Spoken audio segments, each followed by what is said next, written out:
Європа ближче до війни, ніж будь-коли за останні 30 років. Такий невтішний підсумок засідання Постійної ради ОБСЄ у Відні від міністра закордонних справ Польщі, який головував на зустрічі. У ній взяли участь усі 57 країн-членів ОБСЄ на рівні послів, зокрема і представник України. Обговорювали скупчення російських військ на українському кордоні та погрози Москви НАТО щодо нерозширення на схід. Представник Росії Олександр Лукашевич залишився невдоволеним.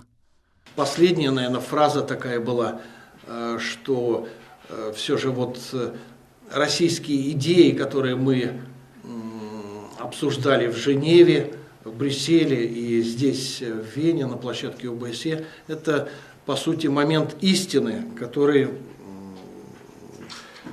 должен определить, будем ли мы договариваться о тех линиях, которые нельзя переходить, о тех принципах, которые нельзя нарушать, либо ситуация пойдет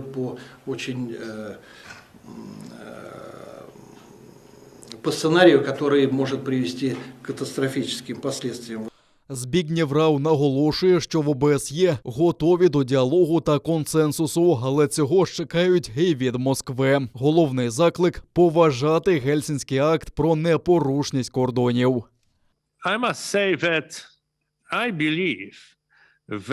Я вважаю, що вся ця напруженість є результатом насамперед різного розуміння європейської безпеки. Наприклад, ми не можемо припустити, що безпека однієї країни може бути зміцнена за рахунок іншої, порушуючи принцип ОБСЄ, як то повага до територіальної цілісності та суверенітету, або ж право кожного вирішувати свою долю, долучатися до організацій чи альянсів. Своєю чергою делегація ЄС в ході засідання закликала Росію зменшити напругу на кордоні з Україною, підкресливши, що в іншому разі доведеться заплатити. Міністр закордонних справ України Дмитро Кулеба подякував партнерам за позицію та наголосив, що наша держава продовжить співпрацю задля стримування агресивних намірів Москви. На його думку, цей тиждень великої дипломатії минув для Росії невдало. Засідання Постійної ради ОБСЄ засвідчило, що наша робота дала результат. В ОБСЄ пролунала консолідована міжнародна підтримка України в умовах військового тиску та неправомірних ультиматумів з боку РФ. Партнери повністю поділяють позицію України. Принципи ОБСЄ, зафіксовані в Гельсінському заключному акті, є непорушними, включно з правом держав вільно обирати, частиною якої організації чи союзного договору бути.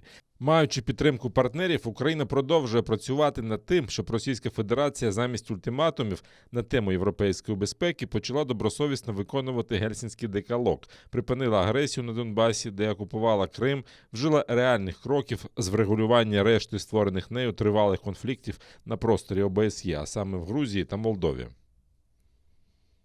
Цього тижня з російськими представниками говорили також на двосторонній зустрічі з американською делегацією в Женеві та в рамках комісії НАТО-Росія в Брюсселі. Всюди вимоги Росії про юридичні гарантії неприйняття України та виходу з Альянсу країн Східної Європи відкинули.